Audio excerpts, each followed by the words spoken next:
Ate, may nakita ka naka-orange dito? Meron po. Tumatakbo? Opo, Saan pumunta? diretso po eh. Dito? Opo. Wala na. Ano ito? Sarado na to eh. Hindi mo ba nakita? Dito po kanina tumakbo. Ate, kailangan ituro mo, delikadong tao yun. Naka-orange. Mukhang bungo. Payat. Pangit.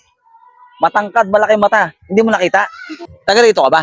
Ganito po. Alam mo, ang palatandaan ng tao na yun, parang ganito eh. Ganito oh. Ganito itsura.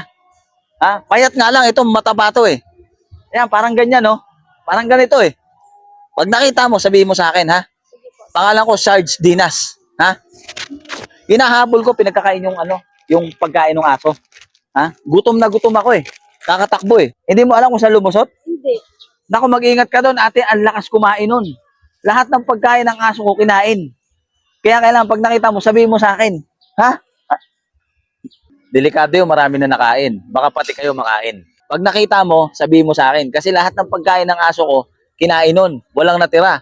Gulat na gulat kami lahat. Pagtingin namin sa kainan ng aso, ubos. Kaya hinahabol ko siya. At ang itsura nun, ganito. Tapos ganyan. Na parang, ganito ba yung pwesto nito dati? O sige, pagbigay alam mo sa akin, ha? Tawagan mo ako sa 09999900 KFC Delivery. Ha?